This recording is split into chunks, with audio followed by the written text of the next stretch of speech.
ప్రధానంగా ఈరోజు మన ముందుకు ఒక ఇష్యూ వచ్చింది. ప్రజలలో బీసీ వాదం బలంగా ఉంది. దీని సందర్భంగా ఎంతకు ముందుకు ఆలోచన చేయకుండా వచ్చినటువంటి ఇష్యూను ఏ విధంగా మనం నిలబెట్టుకోవాలి, ఏ విధంగా ఇక్కడ నెగ్గాలి. ఒకటి కోర్టు ఉద్యమం, రెండవది ప్రజా ఉద్యమం. రెండు భాగాలు విభజించి ఒకవైపు కోర్టులో కొట్లాడము, రెండవది ప్రజా ఉద్యమం. ప్రజా ఉద్యమం బలంగా ఉంటే న్యాయ వ్యవస్థ మీద ప్రభావితం అవుతుంది, కేంద్ర ప్రభుత్వం మీద, రాష్ట్ర ప్రభుత్వం మీద ప్రభావం ఉంటుంది. తప్పనిసరి మనకి ఇది విజయం సాధించడానికి అవకాశాలు ఎక్కువ ఉన్నాయి. ఎందుకు విజయం సాధించడానికంటే రాజ్యాంగంలో స్పష్టంగా ఉంది. మనం మొదటి నుంచి ఎట్లా అడుగుతున్నామో పార్టీ పరంగా అన్నప్పుడు వ్యతిరేకించాము, జీవోదీయమన్నాం. జీవోదీయానికి ముందుకు అసెంబ్లీలో చట్టం చేస్తానని అన్నప్పుడు మనము కమిషన్ వేయాలి డెడికేటెడ్ అని చెప్పినాం. డెడికేటెడ్ కమిషన్ వేశారు. తర్వాత లేదు రాజ్యాంగంలో 243 అంటే అది ప్రాబ్లం వస్తుంది. శ్రీనివాస్ గౌడ్ చెప్పినట్టు కోర్టులో ప్రాబ్లమ్స్ వస్తాయి అవన్నీ. కానీ అవన్నింటిని ఎన్ని రోజులు కోర్టు ఏది 9th షెడ్యూల్లో పెడితే కూడా కోర్టులు ఇప్పుడు ఛాలెంజెస్ ఉన్నాయి. కాబట్టి ఎప్పుడు ప్రాబ్లమ్స్ కోర్టు నుంచి వస్తుంది. కాబట్టి కోర్టుతోటి ప్రజా ఉద్యమాల ద్వారా తాడోపేడ తెలుసుకోవాలి. ఎన్ని రోజులు కోర్టు మన జీవితాలతో చెలగాట మారుతాయి. అందుకే దీన్ని తాడోపేడ తేల్చాలని, ప్రజల్ని ఇన్వాల్వ్ చేయాలనేటటువంటి మన మూమెంట్కు ప్రభుత్వం కూడా లొంగి జీవో తీసింది. అయితే ఇక్కడ గెలవడానికి మనకు అనేక అవకాశాలు ఉన్నాయి.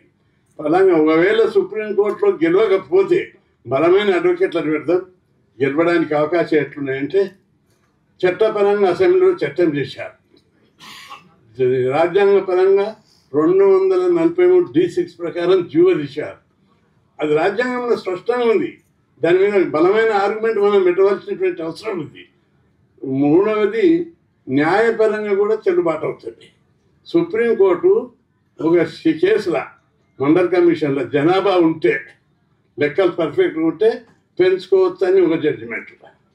అగ్రకులాలలోని ఈబీసీలకు, అగ్రకులాల్లోని పేదలకు 10% రిజర్వేషన్ పెట్టినప్పుడు అప్పుడు ఏమన్నది 50% సీలింగ్ అనేది అవుట్డేటెడ్. మంచిగా ఒక పేరలో చెప్పిన తీర్పు పరిస్థితులను బట్టి ఈ పర్సంటేజ్ క్యాప్ పెంచుకోవచ్చు అని కూడా చెప్పింది.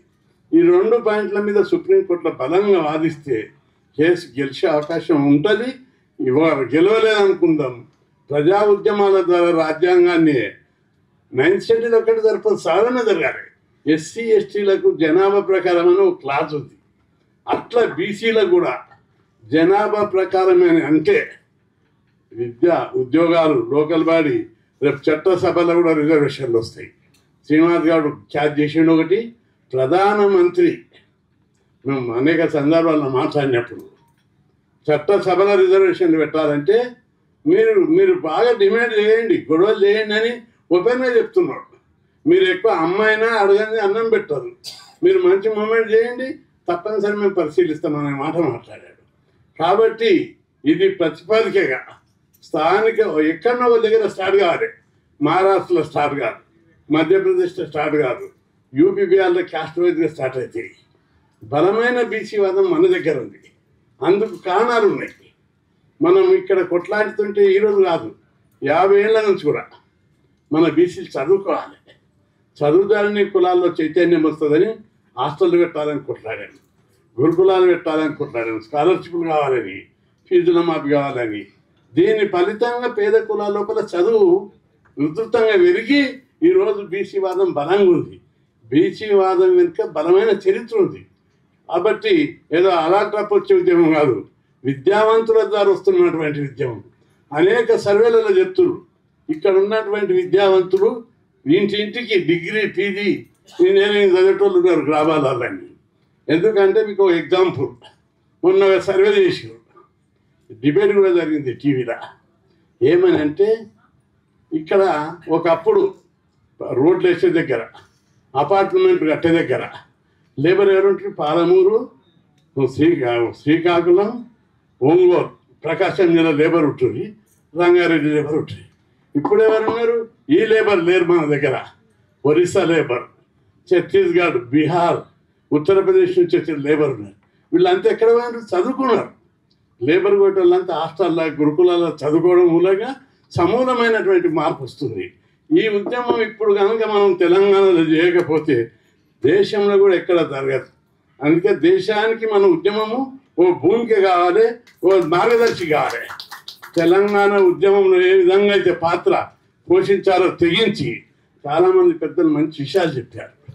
మనకు సరే ప్రోస్ 9th షెడ్యూల్, రాజ్యాంగ సవరణ అవన్నీ ఉన్నాయి. ఇవన్నీ ఎప్పుడు వస్తాయి? బలమైన బీసీ ఉద్యమం ఉన్నప్పుడే వస్తాయి. దీనికి ఎవరు అడ్డు తగలలేరు.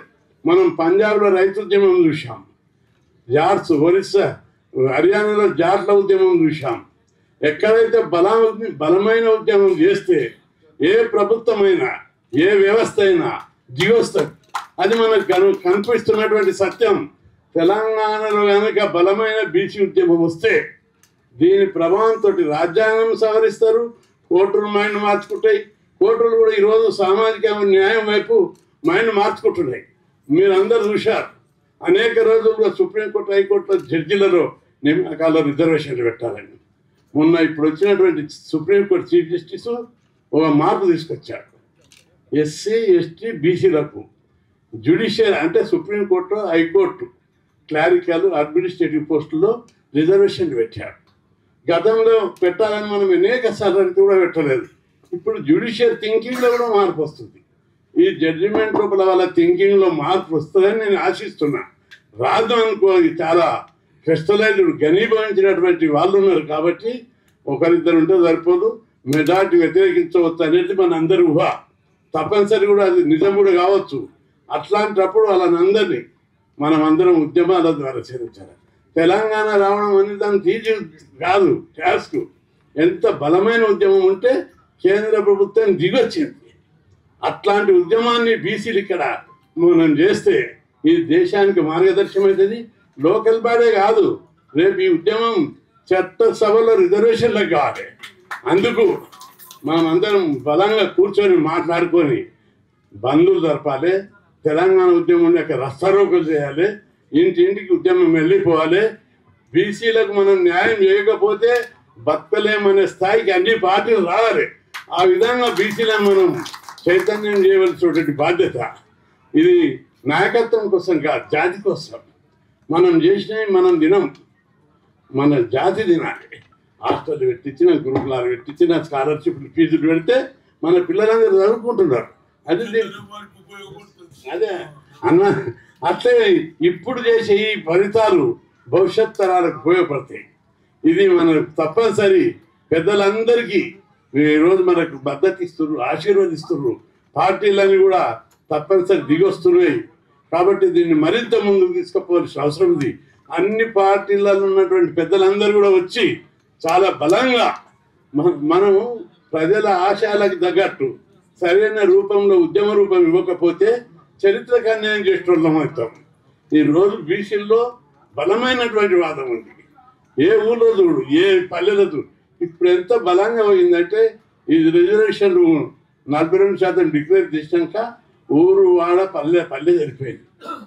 కమలాకర్ పెద్దలు చెప్పినట్టు ఇది అన్యాయం మీద జరిగే పోరాటం కాదు, అవమానం మీద జరిగే పోరాటం. మనిషి ఎప్పుడు తిరుగుబాటు చేస్తాడు? అన్యాయం జరిగినప్పుడు కొద్దిగా తిరుగుబాటు చేస్తాడు, కానీ అవమానం జరిగినప్పుడు మాత్రం తెగించి తిరుగుబాటు చేస్తాడు. కాబట్టి ఇప్పుడు తెగించి తిరుగుబాటు చేయడానికి, పల్లెలు వచ్చి రస్తారోకలు జరపడానికి, బంద్లో పార్టిసిపేట్ చేయడానికి వాళ్ళందరూ సిద్ధంగా ప్రిపేర్ అయి ఉంటున్నారు. దీనికి మనం అయినటువంటి రూపమిత్తం. ఎవరికి దీనికి నాయకత్వము ఫలానులకి క్రెడిట్లు ఖాతాలు పడాలని లేదు, మన జాతి ఖాతాలు పడాలి. వ్యక్తులు ముఖ్యం కాదు, సంస్థ ముఖ్యం, జాతి ప్రయోజనాలు ముఖ్యం. కాబట్టి పెద్దలందరూ పెద్ద మనసుతోటి భవిష్యత్తులో జరిగే ఉద్యమాలకు రూపకల్పన అందరూ సూచన మేరకు చేద్దాం. బలమైన ఉద్యమాన్ని నిర్మిద్దాం. ఈ ఉద్యమం ద్వారా ఫైనల్గా పెద్దలు సలహా ఇచ్చినట్టు కొన్ని కార్యక్రమాలు అయినప్పుడు బీసీ మిలియన్ మార్చ్ కూడా తప్పనిసరి చేద్దాం. అప్పుడు కేంద్ర రాష్ట్ర ప్రభుత్వాలన్నీ కూడా ఎన్ని రోజులు బీసీలు, ఎన్ని రోజులు మనం బిచ్చమనుకుంటాం, ఎప్పుడో ఒకసారి వాటా. ఇది ఇప్పుడు మీరు ఒకటి గమనించాలి, సామాన్య ప్రజలకు కూడా అర్థమయ్యే పద్ధతిలో మన భాష వెళ్ళిపోవాలి. ఇప్పుడు మనము అధికారంలో వాటలేదు, ఉద్యోగాలలో వాటా సగం వాటనే, విద్యా సంస్థలలో సగం వాటనే, బడ్జెట్లో అయితే అసలే లేదు వాటా. అందుకే వాటా ఎక్కడుంది మనకు వాటా ప్రజాస్వామ్యంలో అంటే అప్పులలో వాటా ఉన్నది. ఎక్కడ మాట్లాడిన కేంద్ర ప్రభుత్వాలు రాష్ట్ర ప్రభుత్వం ఇంత తప్పైంది, ప్రతి మనిషికి 1,50,000 అప్పు వస్తుంది రాష్ట్రంలో, కేంద్రంలో 1,20,000 వస్తుంది అని మాట్లాడుతున్నారు. బడ్జెట్లో బీసీలకు ఇంత వస్తుంది తలాకని చెప్తున్నారు, చెప్తలేదు. అందుకే అప్పుల్లో వాటా ఉన్నది, ఆస్తుల అధికారంలో వాటా అయింది. ఆ రీతిగా ప్రజల లోపలికి మనం తీసుకుపోవాల్సినటువంటి బాధ్యత ఉంది. ఇన్ని రోజులు 76 ఏళ్ళు అన్యాయం జరిగింది. ఇప్పుడు సందర్భం వచ్చింది. ప్రపంచ చరిత్ర మనం ఒకసారి చూస్తే అణచివేతకు, అన్యాయానికి, దోపిడీకి, పీడనకు వ్యతిరేకంగా మహావిప్లవాలు వచ్చినాయి. ఇక్కడ కూడా గౌరవంగా తప్పనిసరి మోడీ గారి మీద ఆయన తప్పనిసరి బీసీ వర్గానికి జీవు, దాన్ని వ్యక్తిగతంగా కాకుండా మనం ప్రెషర్ చేస్తే తప్పనిసరి ఆయన కూడా దిగి వస్తాడు, ఒప్పుకుంటాడు. మేము మనం మాట్లాడినప్పుడు కూడా చెప్పాం, జనాభా లెక్కలప్పుడు కానీ అధికారంలో కానీ. అదేవిధంగా ఈ కేసు లోపల నేను ఇంప్లూడ్ అవుతున్నా, చాలామంది బీసీ సంఘాలు ఇంప్లూడ్ అవుతున్నాయి, అనేక మంది అందరూ పెద్దలు చెప్పినట్టు వందల సంఖ్యలో ఇంప్లూడ్, వ్యక్తుల సంఘాలు లేకుండా వ్యక్తులు కూడా ఇంప్లూడ్ కావచ్చు. ఒక అడ్వకేట్, ఇప్పుడు ఒక అడ్వకేట్ రాస్తాడు, అందులో ఇంకో అడ్వకేట్ని పెట్టుకొని సంతకాలు పెట్టి ఇంప్లీడ్ అయితే సరిపోతుంది. ఈ విధంగా పెద్ద ఎత్తున ఇంప్లీడ్ కావాలి. ఆ తర్వాత ప్రతి ఒక్కరు కూడా కోర్టుకు అటెండ్ కావాలి. తప్పనిసరి కోర్టుల మీద దాని ప్రభావం పడుతుంది అనే విషయాన్ని మీరు అందరు గుర్తుపెట్టుకోవాలి. మనం పెద్ద ఎత్తున ఉద్యమం రంగంలోకి దిగుదాం, మాట్లాడదాం. ఇంకా పెద్దలు అందరు ఉన్నారు, అందరితో మాట్లాడి పకడ్బందీగా కార్యక్రమం ఉండాలి. కార్యక్రమం అనేది లూజ్ అటెంప్ట్ ఉండొద్దు, చాలా పకడ్బందీ ఉండాలి. ఇందులో ఎవరికి రాజకీయ ప్రయోజనాలు, వ్యక్తిగత ప్రయోజనాలు ఆశించకుండా జాతి ప్రయోజనాలు ఆశించి ఉద్యమాన్ని ఎట్లా బలోపేతం చేద్దాం.